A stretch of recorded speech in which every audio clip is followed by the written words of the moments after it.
Assalamualaikum warahmatullahi wabarakatuh. Waalaikumsalam warahmatullahi wabarakatuh. Bismillahirrahmanirrahim. Alhamdulillahi rabbil alamin. Wal aqibatu lil muttaqin. Wala udwana illa 'alal zalimin. والصلاة والسلام على أشرف الأنبياء والمرسلين إمام المتقين سيد الغر المحجلين وعلى آله وأصحابه المجاهدين الطاهرين أما بعد. Saudara-saudara kaum muslimin rahimakumullah.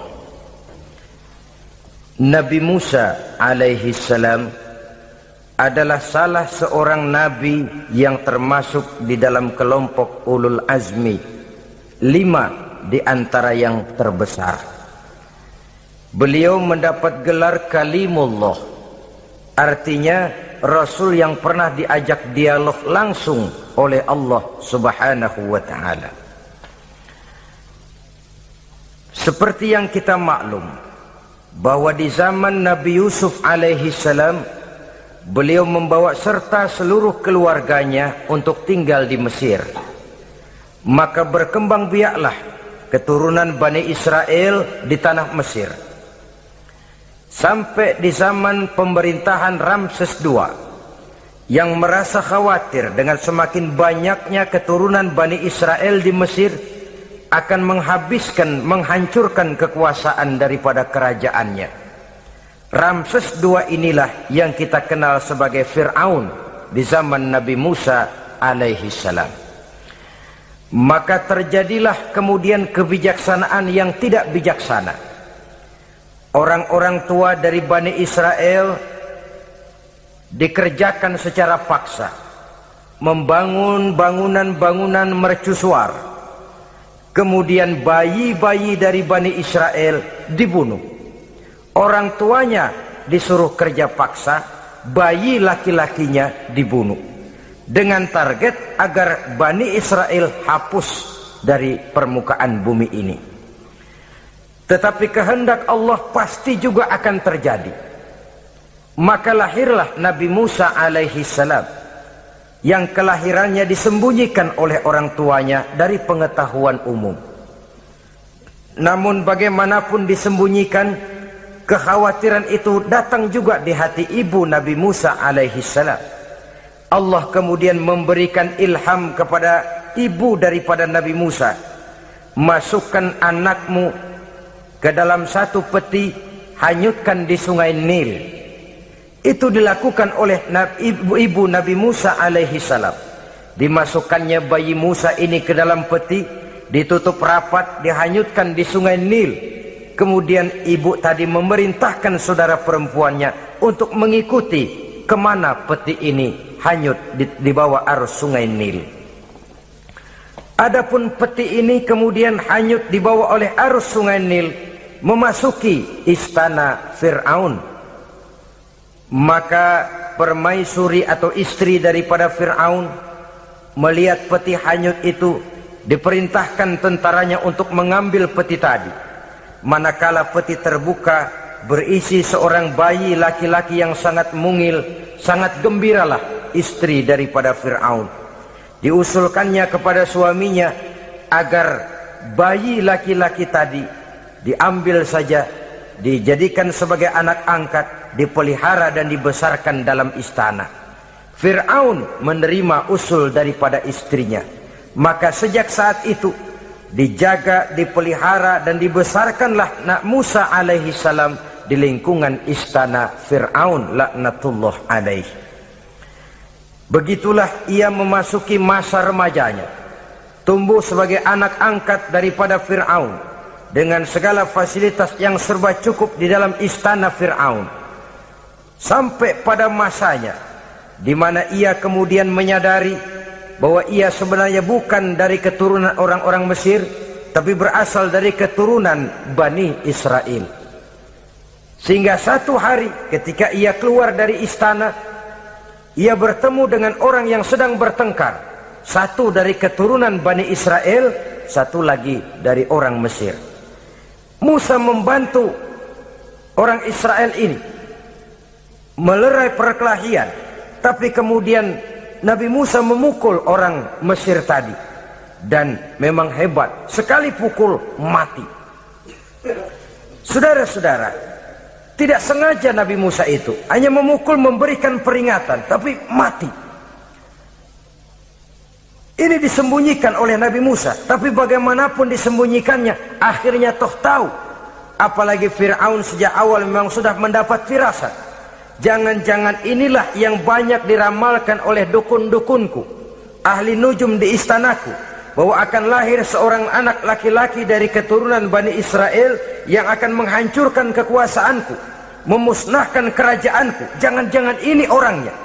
Sejak hari pertama menemukan bayi Musa, Fir'aun sudah punya firasat ke arah itu. Tapi karena kalah oleh desakan istrinya, maka diterimalah Musa untuk dibesarkan di dalam lingkungan istana. Sehingga akhirnya oleh karena perasaan bersalah ini, Nabi Musa melarikan diri. Melarikan diri dari istana Fir'aun setelah nyata-nyata bahwa dia memang keturunan Bani Israel. Melarikan dirilah Nabi Musa alaihi salam keluar dari Mesir menuju negeri Madian. Di dalam pengembaraannya, saudara-saudara, di satu lembah, Nabi Musa ketika itu belum menjadi nabi. Pemuda Musa ketika itu sedang beristirahat. Dari kejauhan dilihatnya orang sedang berdesak-desakan. Rupanya adalah pengembala-pengembala kambing yang akan mengambil air dari dalam sumur. Mereka berdesak-desakan, berebut karena sumur cuma satu, yang ngambil air kelewat banyak. Di antara desakan-desakan orang itu, Nabi Musa melihat dua orang wanita kakak beradik minggir saja, tidak ikut berdesak-desakan. Nabi Musa menghampiri dua wanita tadi. Kamu sedang apa di sini? Kami sebenarnya ingin mengambil air. Kenapa tidak ikut berdesak-desakan? Itulah soalnya. Mereka laki-laki semua, gagah perkasa pula. Kalau kami ikut berdesak-desakan, bagaimana jadinya kami? Biarlah kami mengalah, menunggu sampai mereka selesai semuanya, baru kami akan mengambil air. Mengertilah Nabi Musa bahwa wanita kakak beradik ini demikian halus akhlaknya, gak mau berdesak-desakan sama orang laki. Budi pekertinya sedemikian luhur. Tungguin aja dah, ntar juga beres. Kalau semua udah kan pada minggir, kita nggak pakai berdesak-desakan. Saudara hadirin, menyadari kodrat kewanitaannya, sehingga berdesak-desakan itu saja sudah dianggap bisa mengurangi citranya sebagai wanita. Biar dia ngalah aja, tungguin ntar juga rapi. Bukan malah ikut ngerangsek. Enak nih berdesakan sama orang laki nih, lumayan nih.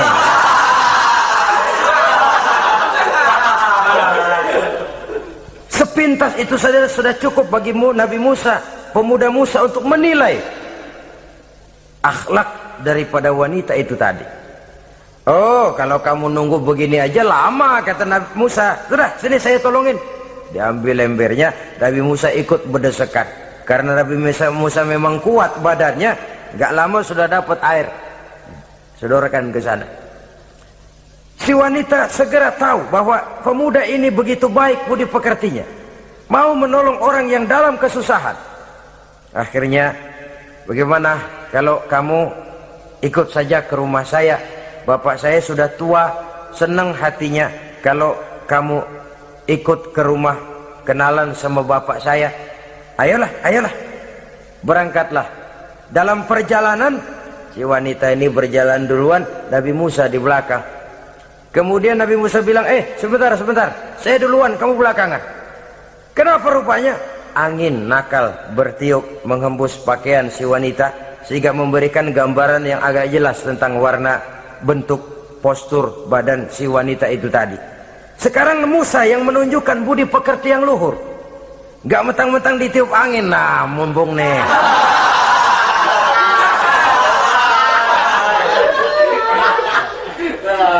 rezeki nih, kapan lagi nyari yang begini ya? Jadi dua-duanya sudah menunjukkan satu akhlak yang sangat luhur. Dan manakala sampai di rumah si wanita kakak beradik tadi, diceritakanlah halnya bahwa dia ditolong oleh seorang pemuda. Inilah orangnya. Sangat bersukacitalah hati orang tua kedua wanita itu tadi. Lalu usul si wanita tadi, Pak, kita kan di sini banyak punya kambing, nggak ada yang bantuin gembala. Bapak sudah tua. Kalau ini orang kita minta tinggal di sini saja, gimana Pak? Ya terserah kamulah. Akhirnya Nabi Musa tinggal di sana. Menurut satu riwayat 8 tahun ikut mengembalakan kambing. Dan orang tua tadi tidak lain adalah Nabi Syuaib alaihi salam, yang pada akhirnya kemudian Nabi Musa dikawinkan dengan wanita itu tadi. Setelah berumah tangga, Nabi Musa ingat kembali bahwa ia sesungguhnya keluar dari Mesir karena menghindarkan diri. Bahwa kaumnya Bani Israel hidup di Mesir itu tertindas di bawah rezim kekuasaan Fir'aun yang zalim. Dikerjakan secara paksa, wanita dipermalukan, bayi-bayi laki-laki dibunuh. Tergerak hatinya. Dia sudah enak, punya mertua bijaksana, punya istri cantik, hidup tenang sebagai pengembala kambing. Tapi nurani kebangsaannya berontak. Saya tidak boleh bersenang-senang sementara bangsa saya ditindas. Saya tidak boleh menari di atas bangkai saudara saya. Saya tidak boleh tersenyum di atas penderitaan saudara-saudara saya. Saudara-saudara saya Bani Israel merintih di bawah penindasan Fir'aun. Saya harus membebaskan mereka. Diceritakanlah hal ini kepada mertuanya. Wah, ya, kalau pakai bahasa mertua, saya mau kembali ke Mesir. Untuk apa Musa? Untuk menyelamatkan saudara-saudara saya Bani Israel yang masih dalam cengkraman kezaliman rezim Fir'aun. Saya harus membebaskan mereka. Ya kalau memang itu tekadmu nak, berangkatlah. Bapak mengiringimu dengan doa. Berangkatlah Nabi Musa bersama istrinya. Sampai ketika beliau sedang istirahat di satu lembah, dari kejauhan beliau melihat ada api menyala. Beliau berkata kepada istrinya, kau tunggu di sini. Tidak lama saya akan kembali. Saya akan menghampiri api itu. Berangkat Nabi Musa ke arah api menyala tadi. Makin didekati makin terang sinarnya.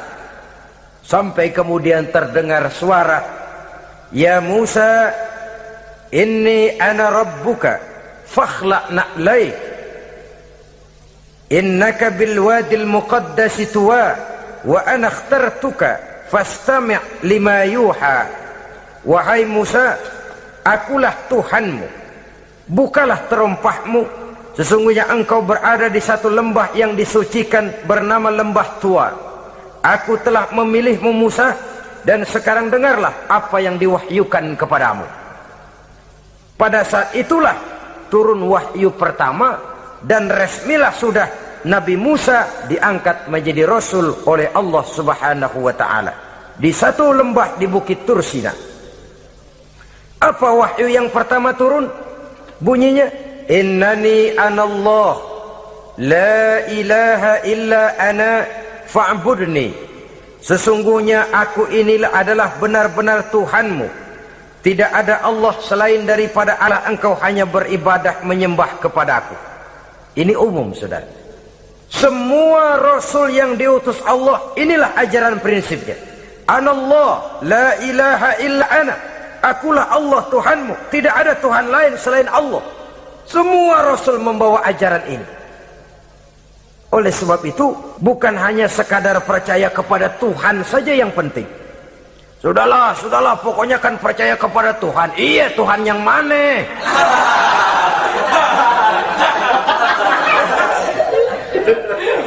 Sebab kalau sekadar percaya kepada Tuhan, tapi Tuhan menurut mereka Trimurti, Wisnu, Siwa, Brahma. Orang Buddha percaya kepada Tuhan, tapi Tuhan dalam pandangan mereka ada Tuhan kecil Hinayana, ada Tuhan besar Mahayana. Orang Majusi juga percaya kepada Tuhan, tapi Tuhan dalam pandangan mereka ada Tuhan kebaikan. Ada Tuhan, percaya kepada Tuhan, percaya kepada Tuhan. Tuhan yang mana? Itu yang prinsip. Itu yang prinsip.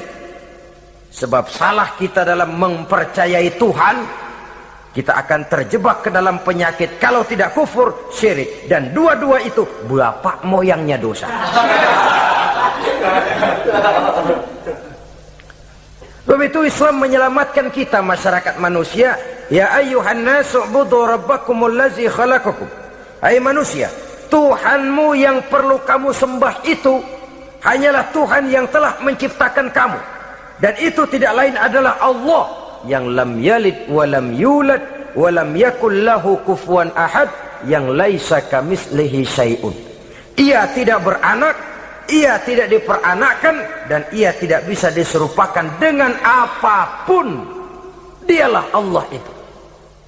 Begitu wahyu yang diberikan kepada Adam, kepada Nuh, kepada Ibrahim, kepada Yusuf, bahkan kepada Musa alaihi salam.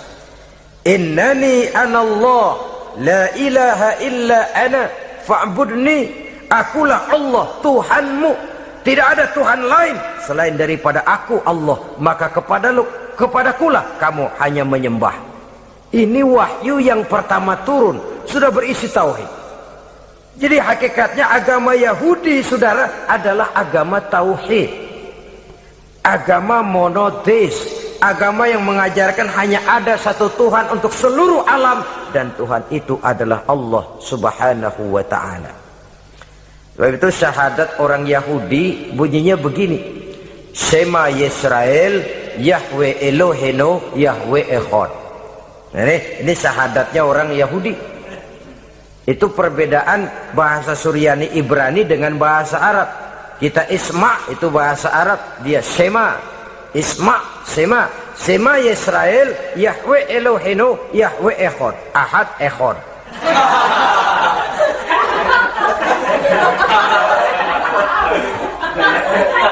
Maksudnya jelas, Shema Yisrael Yahweh Elohenu Yahweh Echad. Dengarlah hai Israel, Tuhan kita ialah Tuhan yang Esa.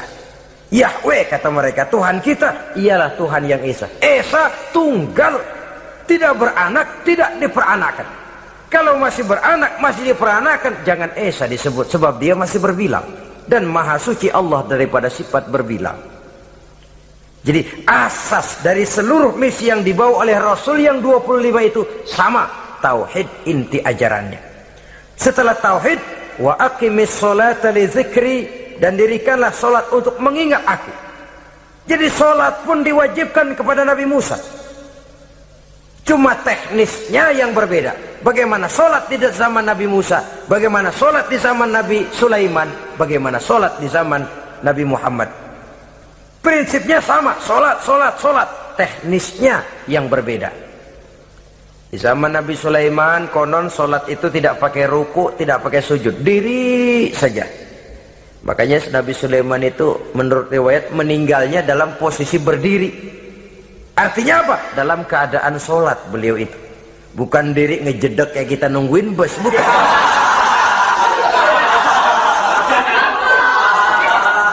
Berdiri dalam kondisi solat. Tapi yang jelas solat itu setiap Nabi, hanya teknisnya saja yang berbeda. Jadi ini sudah akidah dan syariat. Akulah Allah Tuhanmu, tidak ada Tuhan lain selain aku. Ini kan akidah. Yang kedua, wa aqimis sholata li dzikri, syariat. Dirikan solat untuk mengingat aku. Inna sa'ata atiyatun, sesungguhnya kiamat itu pasti akan datang. Ini juga sudah urusan beriman, percaya kepada yang gaib. Saudara-saudara kaum muslimin rahimakumullah, setelah mendapat wahyu ini, turunlah perintah Allah kepada Nabi Musa. Apa kata Allah? Izhab ila fir'auna innahu tagha. Sekarang Musa, berangkatlah kamu menuju Fir'aun. Ia telah melampaui batas. Berangkatlah kamu ke sana Musa, hadapi Fir'aun, sampaikan dakwah ini. Ia telah melampaui batas. Innahu tagha, ia telah berlebih-lebihan. Nah, saudara-saudara, jadi dua fungsi sudah. Kalau pada mulanya Nabi Musa berniat kembali ke Mesir hanya untuk membebaskan kaumnya Bani Israel. Sekarang malah bertambah. Tidak hanya sekedar itu, malah lebih utama adalah menyampaikan risalah, menyampaikan misi kerasulannya, menyadarkan Fir'aun, menegakkan tauhid, mengembangkan syariat. Bertambahlah tugas Nabi Musa sebagai pejuang bangsa, juga sebagai mujahid, pejuang agama. Pada mulanya sebagai pejuang bangsa tuh. Artinya Nabi Musa ini kembali kepada Fir'aun di Mesir, tujuannya tadi kan cuma untuk membebaskan Bani Israel kaumnya. Ini pejuang bangsa. Tapi di tengah jalan ia mendapat wahyu. Berangkat kau kepada Fir'aun, innahu tagha, ia telah melampaui batas. Sadarkan dirinya, canangkan tauhid, sampaikan syariat. Bertambahlah tugasnya. Lebih daripada sekedar pejuang bangsa, ia juga pejuang agama, pejuang tauhid, dwi fungsi. Kadang-kadang ada pejuang agama tapi tidak pejuang bangsa. Kadang-kadang ada pejuang bangsa tapi tidak pejuang agama. Nah, saudara-saudara kaum muslimin rahimakumullah, idealnya ya kedua-duanya, ya pejuang agama, ya pejuang bangsa juga. Mendapat tugas seperti ini, apa permohonan Nabi Musa alaihi salam?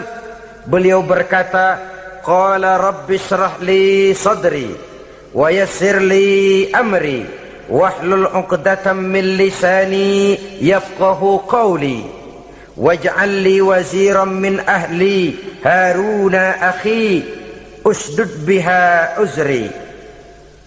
Ini permohonan Nabi Musa ketika dilantik menjadi rasul, diberikan tugas, berangkat kau ke Mesir, sampaikan risalah ini kepada Fir'aun karena ia telah melampaui batas. Apa permohonan Nabi Musa? Rabbi syrah li sadri, ya Allah lapangkan hati saya. Wa yassir li amri, mudahkan urusan saya. Wahlul 'uqdatam min lisani, buka kebekuan lidah saya. Yafqahu qawli, sehingga mereka mengerti apa yang akan saya bicarakan. Ini kondisi dasar. Memulai satu perjuangan dengan persiapan dasar.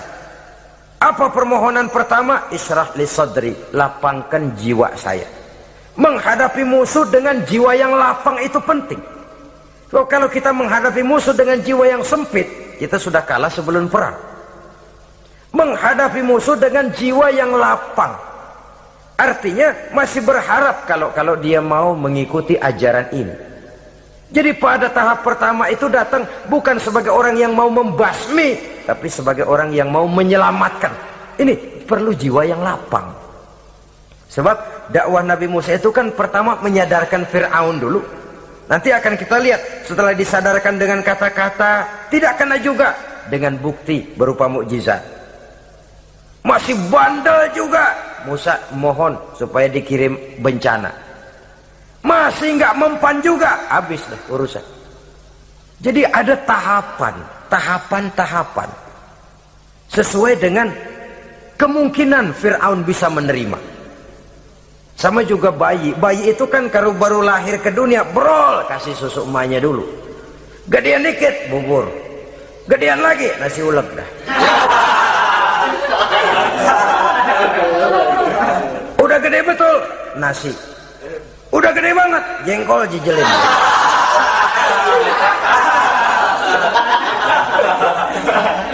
Jadi ada semacam tahapan. Kalau begitu lahir dikasih jengkol kan habis. Peringatan dulu. Setelah peringatan, bukti berupa mukjizat. Dihadapkan dengan sihir, menang mukjizat. Masih tidak mempan juga, teguran, dikirimkan azab, dikirimkan bencana. Masih tidak mempan juga, sudah ditenggelamkan oleh Allah di Lautan Merah. Itu akan kita ceritakan kemudian nanti. Jadi apa yang diminta oleh Nabi Musa, ya Allah lapangkan hati saya menghadapi Fir'aun ini, Fir'aun CS, Fir'aun, Haman dan lain-lain. Dan jangan lupa Fir'aun itu cuma ya hakikat tapi juga simbol. Hakikatnya memang ada yang namanya Fir'aun itu.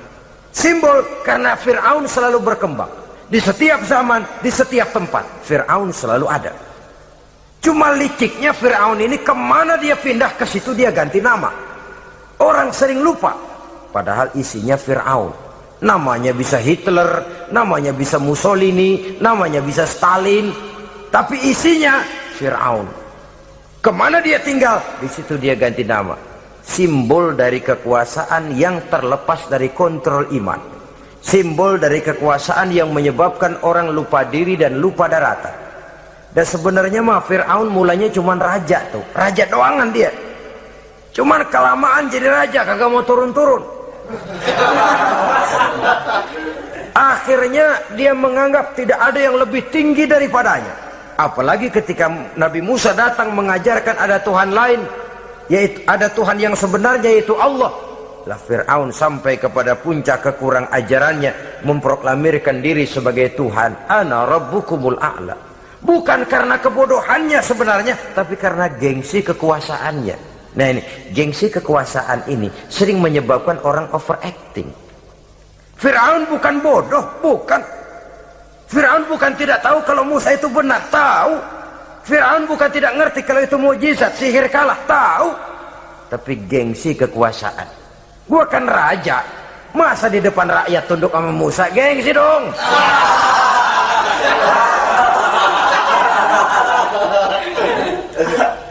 Cobalah lihat, gengsi kekuasaan sering membuat orang mau menginjak-injak kebenaran, mau membohongi hati nuraninya sendiri, mau membohongi kolbinya, hatinya.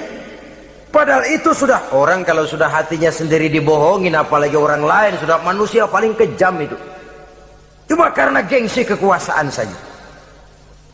Gengsi kekuasaan kadang menganggap remeh kecil Nabi Musa, kadang merasa besar di depan rakyatnya, tiba-tiba harus tunduk kepada dakwah Musa. Ntar dulu, ada apa sama Musa? Dia kanyut, gue yang ngangkat. Iya toh, peristiwa di Sungai Nil itu. Karena aku yang nyelamatin, aku yang besarkan dia di istanaku. Gengsi kekuasaan sering menyebabkan orang overacting. Bukan karena kebodohannya, dia tahu itu benar, tapi dia berat untuk mengikutinya. Kenapa? Gengsi kekuasaan. Inilah watak Fir'aun. Oleh sebab itu Nabi Musa minta, ya Allah, lapangkan hati saya menghadapi orang kayak Fir'aun ini. Wa yassirli amri, dan mudahkan urusan saya.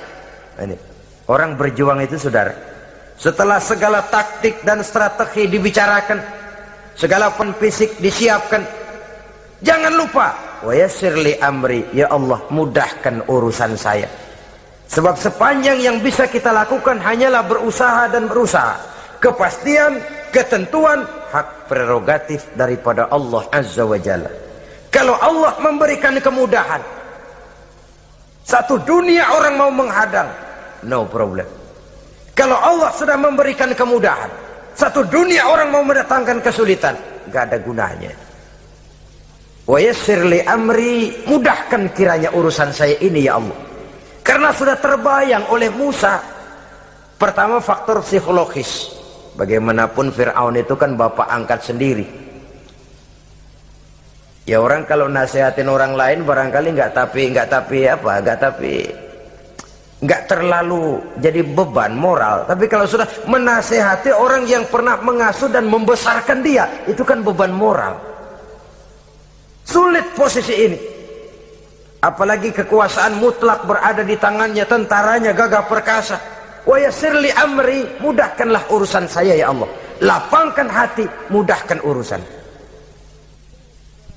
Saudara-saudara kaum muslimin rahimakumullah, permohonan yang ketiga dari Nabi Musa setelah minta dilapangkan hati dan dimudahkan urusan, wahlul 'uqdatam min lisani, bukalah kebekuan lidahku. Satu riwayat menjelaskan bahwa Nabi Musa memang agak gagap kalau bicara. Riwayat lain menjelaskan bahwa beliau agak sedikit cadel.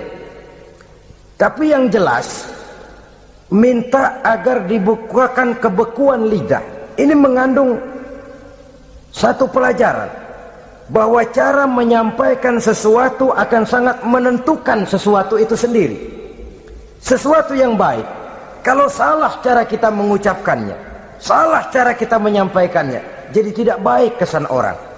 Ini soal ucapan. Soal hati itu Allah lihat. Maka ini yang diminta oleh Nabi Musa alaihissalam. Misi risalah ini berat. Menyampaikan pesan ilahi ini tidak ringan. Kalau salah saja ngomong, akan timbul kesalah pengertian. Oleh sebab itu, wahlul 'uqdatam min lisani, bukalah kebekuan lidah saya ini, supaya lancar bicara untuk menyampaikan yang hak, menghancurkan yang batil. Cara kita menyuguhkan sesuatu sangat menentukan sesuatu itu sendiri. Saudara datang ke rumah saya, yang saya suguhkan cuma segelas teh pahit dan singkong goreng, tapi kalau dengan kata-kata yang menyentuh, enak didengar telinga, nggak berasa tuh singkong goreng. Sebaliknya yang disuguhkan makanan mahal, mewah, lezat, caranya kasar, omongannya nggak enak didengar. Makan dah sikat abisin deh, gue tau lu lapar, abisin deh.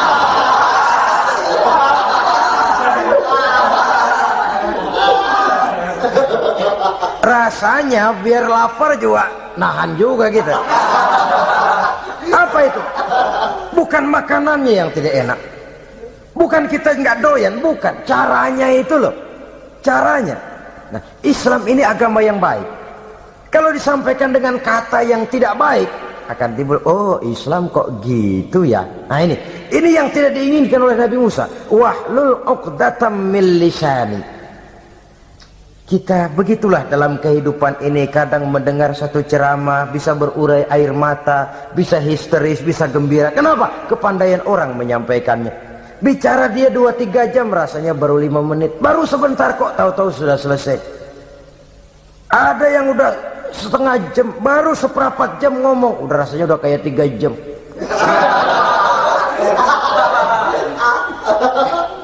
Kita udah berbisikkan, udah dah. Wahlul 'uqdatam min lisani. Targetnya apa? Yafqahu qauli, agar mereka memahami. Tentu lawannya agar mereka tidak salah mengerti, agar mereka tidak salah paham. So, kalau misi ini diterima dengan salah paham, dakwah tidak nyambung. Maka ini doa banyak dibaca, diamalkan oleh orang-orang mimbar yang sering pidato. Lapang hati melihat kerumunan orang banyak, tapi nggak dak-dikduk, nggak kena demam mimbar. Udara dingin tapi keringat, baju basah. Saudara hadirin yang saya hormati, lalu permohonan yang selanjutnya daripada Nabi Musa alaihi salam, waj'al li waziran min ahli, dan jadikanlah bagiku seorang pembantu dari keluargaku. Siapa? Haruna akhi, dia tidak lain adalah saudaraku Harun. Usdud biha uzri, akan saya limpahkan kepadanya segala beban-beban yang saya derita. Artinya orang berjuang perlu teman, nggak bisa sendirian. Nggak, bagaimanapun hebatnya kita tetap memerlukan bantuan daripada orang lain. Sendiri memang lebih baik daripada berteman orang jahat, tapi berdua lebih baik daripada sendiri. Bertiga lebih baik daripada berdua. Makin banyak makin baik. Untuk satu persoalan yang besar memerlukan kebersamaan. Begitulah Nabi Musa memberikan contoh. Saya tidak bisa berjuang sendiri, saya minta dibantu oleh saudara saya Harun. Jadikan dia pembantu saya, tempat saya membagi suka dan duka dalam perjuangan ini, tempat saya bercerita, tempat saya mengeluh, tempat saya melarikan persoalan. Sebab beban hati itu akan berkurang kalau kita ada tempat kita bercerita. Nah, saudara-saudara, berangkatlah Nabi Musa ke Mesir, kemudian mulai menyampaikan dakwahnya kepada Fir'aun laknatullah alaih. Fir'aun mendengar Musa datang kembali, kemudian terjadilah forum dakwah itu. Apa kata Fir'aun? Musa, kamu kemana saja? Saya pergi ke Madian. Apa yang kamu lakukan? Begini, begini, begitu. Kamu melarikan diri? Pada mulanya iya. Dan sekarang apa maksud kamu datang kembali ke Mesir? Semula saya ingin membebaskan kaum saya Bani Israel. Lalu saya kemudian menerima wahyu dari Allah. Ditugaskan, diperintahkan langsung oleh Allah, Sang Maha Komandan, untuk datang menemui Tuhan, menyadarkan Tuhan dari kesesatan selama ini. Siapa Allah itu Musa? Allah adalah Tuhan saya dan Tuhan-Tuhan juga dan Tuhan seluruh alam ini. Baru nih Musa, saya baru dengar nih ada yang begini nih. Tuhanlah pakai nggak kelihatan, Tuhanlah cuma satu, yang Tuhannya banyak aja masih kelaparan.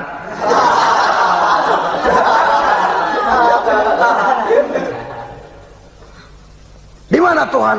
Tuhan saya bersemayam di aras, tempat yang sangat tinggi. Hei Haman, kata Fir'aun kepada Perdana Menterinya, bikin menara yang tinggi, bikin rakyat kerja paksa lagi, bikin menara tinggi, naik Fir'aun ke atasnya, ngelepas panah dari atasnya. Menurut satu riwayat, panah itu ditangkap oleh malaikat, ditublaskan ke ikan, lalu dikembalikan lagi kepada Fir'aun dalam kondisi di mana panah itu berdarah. Dia tangkap lagi oleh Fir'aun, turun ke bawah, pidato di depan rakyatnya. Lihatin, Tuhan Musa udah saya panah nih. Mati. Saudara hadirin yang saya hormati, dengan segala macam dalih Fir'aun mencoba mengingkari dakwah Nabi Musa alaihi salam. Baiklah Musa, andai kata kamu benar, apa buktinya? Tuhan mau apa? Kamu sanggup menandingi tukang sihir saya? Insya Allah. Ayo kumpul tukang sihir, kumpul. Kumpulkan tukang sihir, dilepaskan tali-tali kecil, berubah jadi ular mengejar Musa. Musa oleh Allah difirmankan, lemparkan tongkatmu Musa. Musa melemparkan tongkatnya.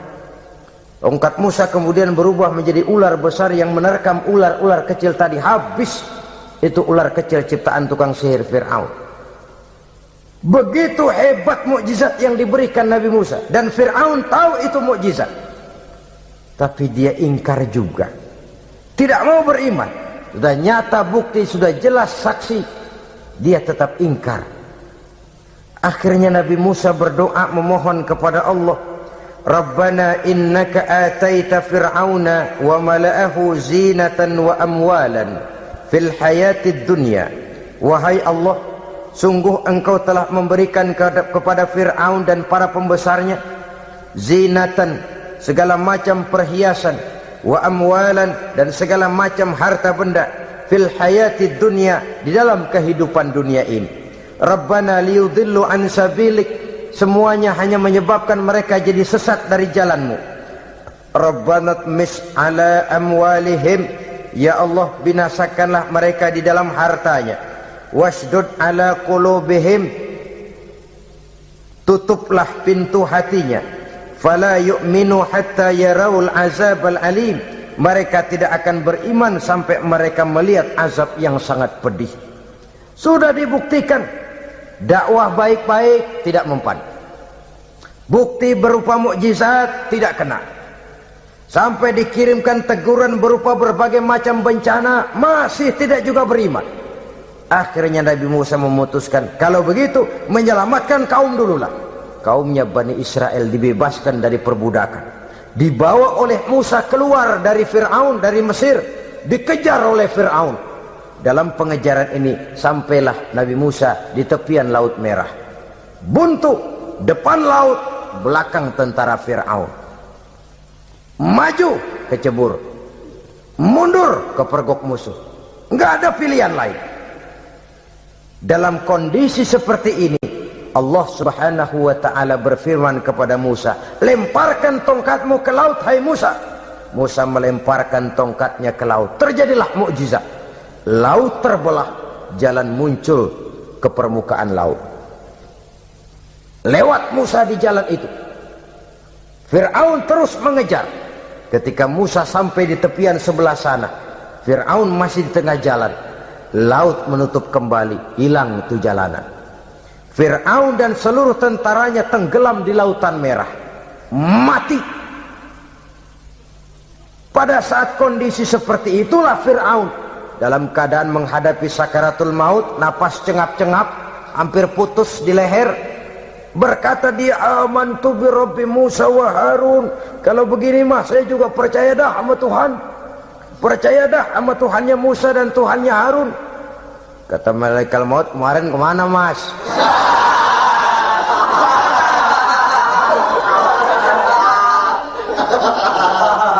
Sudah gini hari baru mau percaya, terlambat. Terlambat. Akhirnya Fir'aun mati. Mati, tapi badannya utuh. Allah berjanji, wa kadzalika nunajjika bi badanika litakuna liman khalfaka ayah. Kami selamatkan badanmu Fir'aun agar menjadi pelajaran bagi orang-orang sesudah kamu nanti. Fir'aun mati, tapi badannya selamat terdampar di tepi pantai oleh rakyat Mesir. Wah, ini raja kita nih, raja kita, ketemu hidup mati.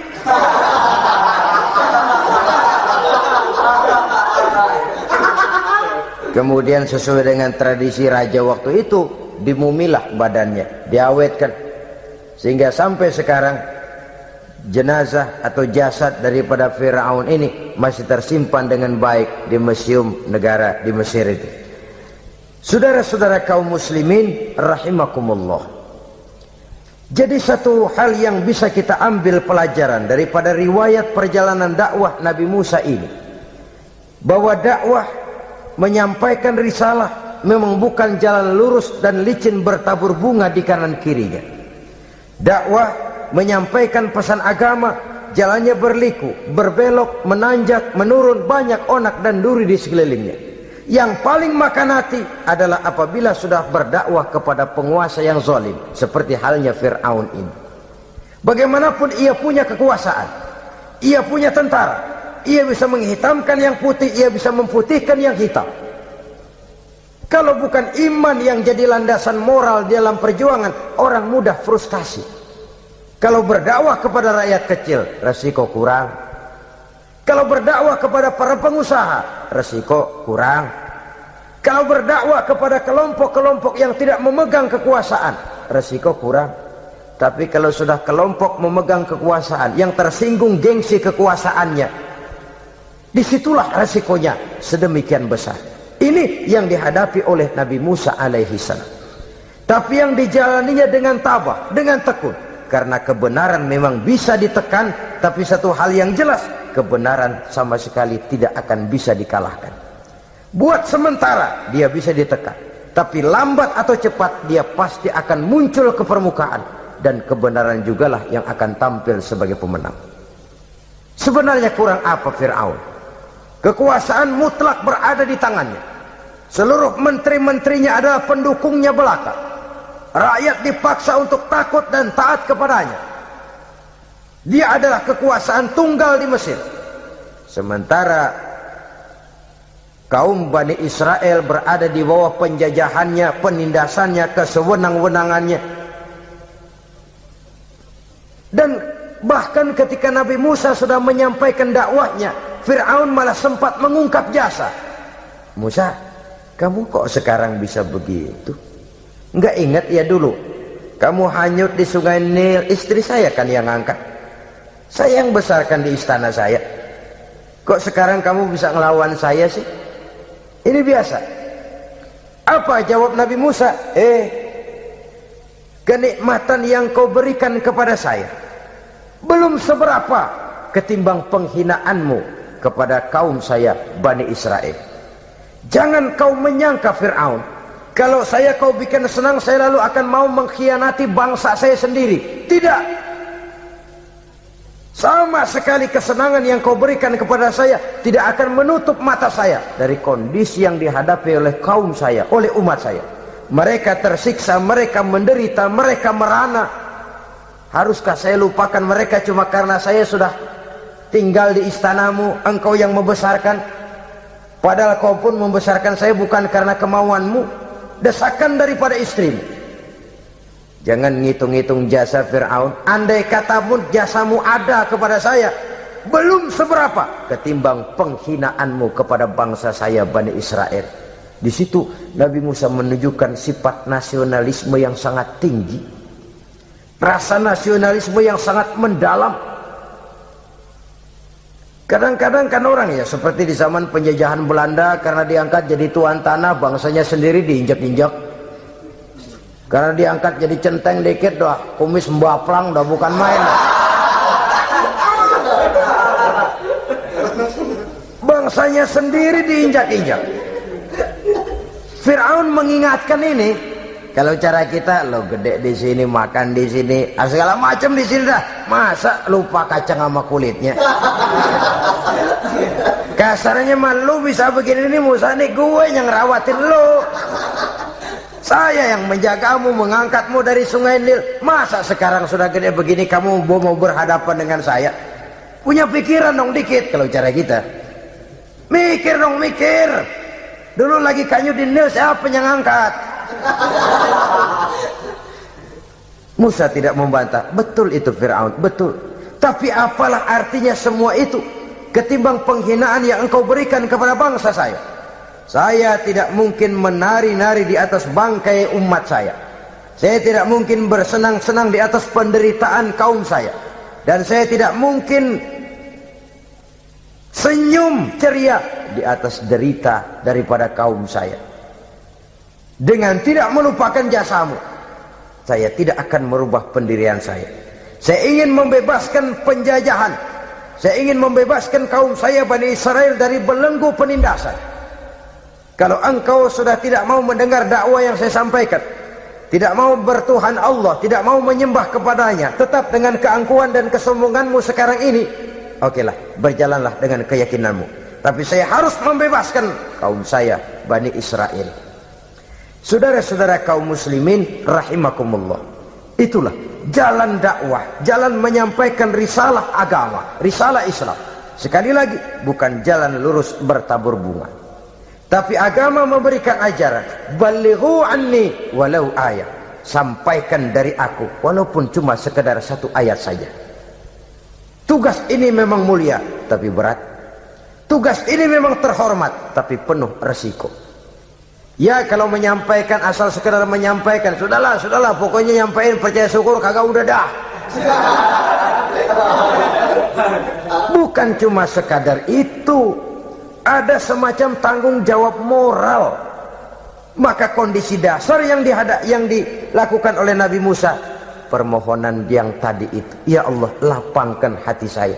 Jalan ini penuh onak dan duri, berliku, menanjak, menurun, banyak halangan, tentangan, rintangan dan fitnahan. Kemudian mudahkan urusan saya.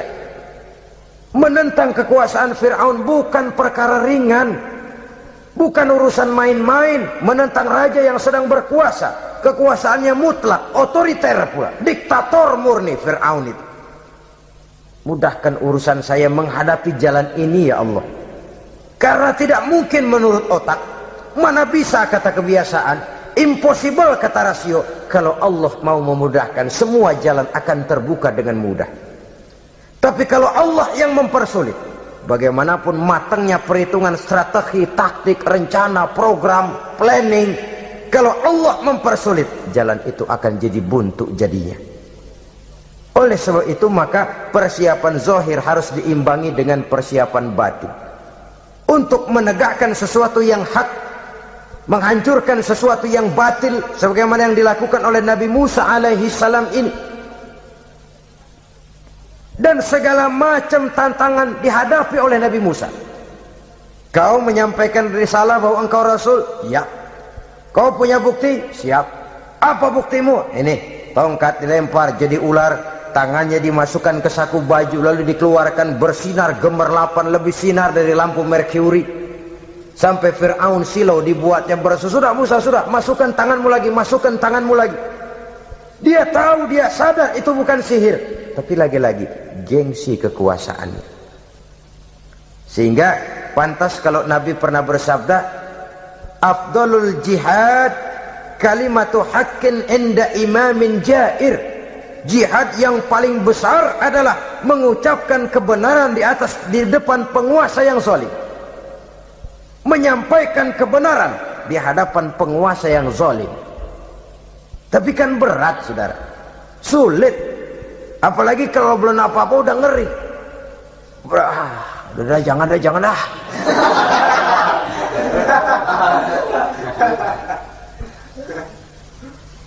Itu sebabnya Ishrah li sadri, lapangkan hati saya.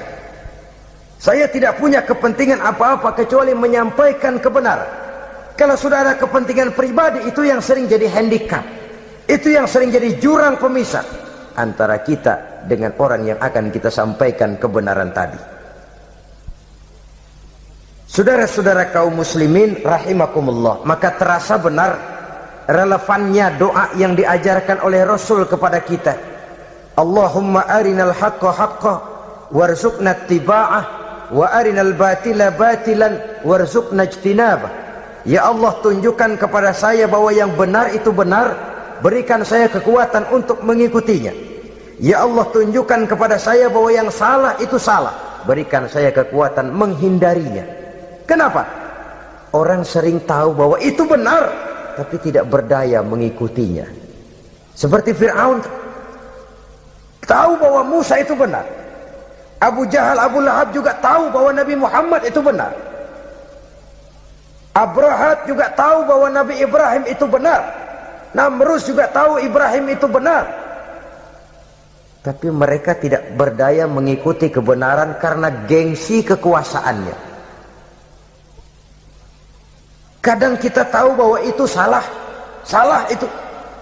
Tapi karena dilakukan oleh orang yang punya kekuasaan, kita lalu tidak berdaya menghindarinya, malah terjebak ikut-ikutan salah. Lalu menghibur-hibur diri, sudahlah, tak ada gading yang tak retak. Bukankah dengan demikian kita sudah melegimitir kesalahan? Tahu bahwa itu benar dan mampu mengikutinya, itu nikmat. Tapi tahu itu benar namun tidak berdaya mengikutinya, itu mendatangkan siksaan batin. Tahu itu salah dan mampu menegur, itu nikmat. Tahu bahwa itu salah tapi larut ikut salah, nimbrung dalam kesalahan, itu mendatangkan tekanan batin. Jadi tahu kebenaran itu penting, tapi terketuk hati mengikuti kebenaran itu jauh lebih penting.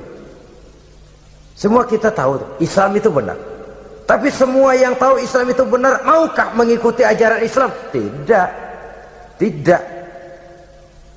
Semua orang tahu kalau judi itu batil. Hatta penjudi yang paling kakap pun mesti tahu kalau itu batil, itu tidak baik. Tapi dia tidak berdaya untuk menghindarkannya, terjebak ke dalam penyakit itu tadi. Oleh sebab itu, saudara-saudara kaum muslimin yang saya cintai, tidak ada satu ucapan yang lebih baik. Dalam istilah Quran itu Allah menjelaskan, wa man ahsanu qawlan mimman da'a ila Allah wa amila salihan wa qala innani minal muslimin. Ucapan siapakah yang lebih baik dalam hidup ini selain daripada mimman da'a ila Allah, selain daripada ucapan orang-orang yang menyeru ke jalan Allah, orang-orang yang menyadarkan kepada agama, ini jalan Allah, mari ikuti, itu jalan setan, mari tinggalkan. Wa amila salihan, tidak cukup sekedar berdakwah mengajak orang ke jalan Allah, dia juga beramal soleh. Dia bangun rumah sakit, dia bangun madrasah, dia bangun masjid, dia makmurkan majelis taklim, dia santuni yatim piatu.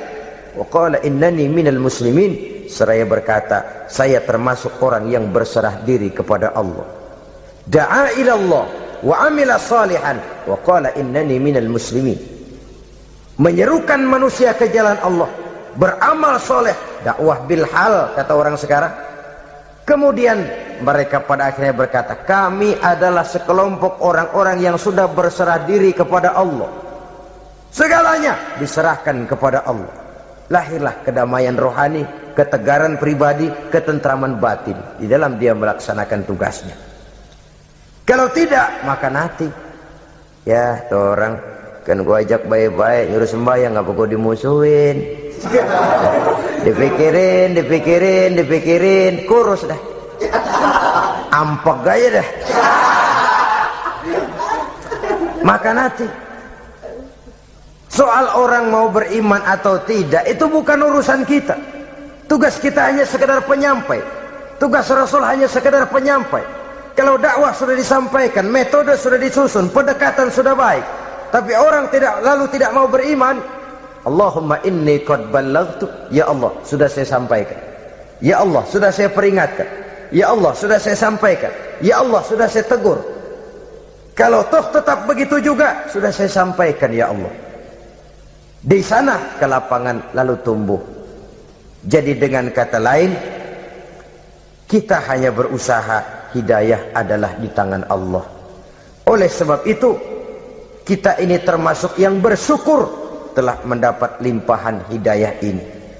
Kalau kita lihat Fir'aun CS termasuk Haman, Perdana Menterinya, dan seluruh bala tentaranya, kurang apa? Mereka lihat mukjizat. Mereka saksikan kebesaran Allah.